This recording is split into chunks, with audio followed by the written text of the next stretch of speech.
মেহেদী হাসান মিরাজের নেতৃত্বে জিতে গেল বাংলাদেশ। ওরা কামব্যাক, বাংলাদেশ কি কামব্যাক করলো, অসাধারণ লেভেলের ব্যাটিং, মানে কি লেভেলের কামব্যাক করলো বাংলাদেশ।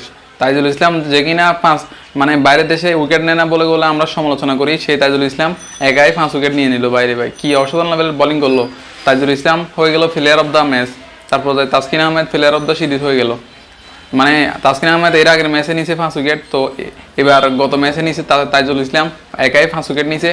তো সব মিলিয়ে মানে বাংলাদেশ কীভাবে জিতে গেল, ওয়েস্ট ইন্ডিজকে বিশাল রানে হারিয়ে দিল, 101 রানে।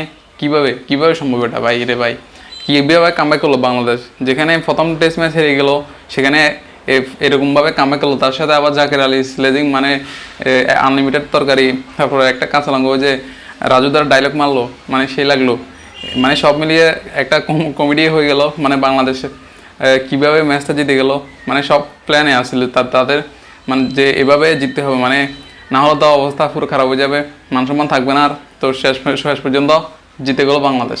মানে জাকের আলীকে মানে বলতে হবে অসাধারণ, সেলুট জানাতে হবে জাকের আলীকে। মানে জাকের আলী গতকালকে যেভাবে খেলছে, যেভাবে টি-20 স্টাইলে ব্যাটিং করছে, 6 মাসে একা 5টা, তারপরে 4 মাসে, মানে টি-20 খেলছে, সে টেস্ট খেলা নয়, আবার একা লড়াই করছে, যেখানে তার সাথে একটা প্লেয়ার পার্টনারশিপ দিতে পারে নাই, সেখানে সে একা লড়াই করে 268 রানে একটা তার রান নিছে এবং 287 রানে একটা লিড দিছে ওয়েস্ট ইন্ডিজকে। তো সে রানে আর ওয়েস্ট ইন্ডিজ খেলতে পারে নাই, তাদের অবস্থা পুরো হয়ে গেল খারাপ। মানে কি অসাধারণ লেভেলের খেলা খেললো। তাইজুল ইসলামকে বলতে হবে, মানে সে, আমরা সবাই যেভাবে সমালোচনা করছি, আবার জাকের আলীকেও অনেকে সমালোচনা করছে, মানে জাকের আলী খেলা পারে না, কেন নিছে তাকে। তো অবশেষে সেও দেখিয়ে দিল কীভাবে খেলতে হয়, এবং কি সে যে খেলা পারে সেটাও দেখিয়ে দিল। মানে তাইজুল ইসলামও দেখিয়ে দিল যে বাইরের মাটিতে সে উইকেট নিতে পারে, ধান খেতে, শুধুমাত্র ধান খেতে উইকেট নেয় না, সে বাইরের দেশে উইকেট নিতে পারে, এটা সে দেখিয়ে দিছে। গতকালকে সে 5 উইকেট নিয়ে মানে সবাইকে দেখিয়ে দিল। তো মেহেদী হাসানের নেতৃত্বে জিতে গেল বাংলাদেশ। তবে এখানে শুধুমাত্র ব্যাটসম্যানের কারণে জিতে নাই বাংলাদেশ। জাকের আলী ভালো ব্যাটিং করছে গতকালকে, এর আগে তো কেউ ভালো ব্যাটিং করতে পারে নাই, একমাত্র বোলারদের কারণে এই সিরিজটা, মানে ম্যাচটা জিতে গেল বাংলাদেশ, বোলারদের কারণে। এর আগের ম্যাচে তাসকিনের তাণ্ডব ছিল, নাহিদ রানার তাণ্ডব ছিল, নাহিদ রানা একা 5 উইকেট নিয়ে নিছে আগের ইনিংসে। তো এরপরে গত ইনিংসেও মানে তারা ভালো খেললো। তাইজুল ইসলাম যদি এইভাবে 5 উইকেট নিতে না পারতো, এবং কি হাসান মাহমুদ, তাসকিন এরা উইকেট যদি নিতে না পারতো, তাহলে তো জিতে যেত ওয়েস্ট ইন্ডিজ। মানে তারা এক প্রকার মানে হেরে গেল, বোলারদের কাছে এক প্রকার তারা মানে হেরে গেছে, যেভাবে দুর্দান্ত লেভেলের বোলিং করলো বাংলাদেশের বোলাররা।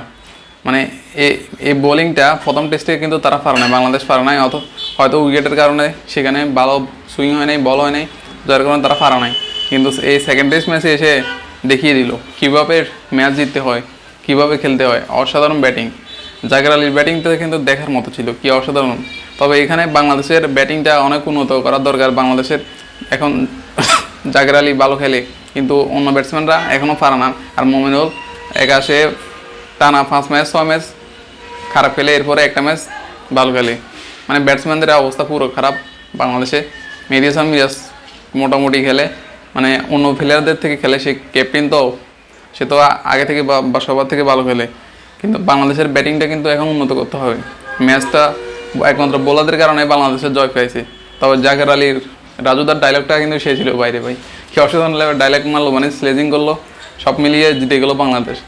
অনেকে এখন বলতেছে ভাই তোরা স্লেজিং করে ম্যাচ জিতছ, স্লেজিং আর টেলেজিং কি, আমরা দেখা দিছি বোলিং কীরকম, বোলিংয়ের পাওয়ার কীভাবে বোলিং করতে হয়, মানে তাইজুল দেখিয়ে দিল, তারপর নাহিদ রানা দেখিয়ে দিল। আমরা স্লেজিং তো সবাই করে, এখানে স্লেজিংয়ের কিছু নাই, জাস্ট একটু মজা করছিল জাকের আলী, কমেডি করছে একটু।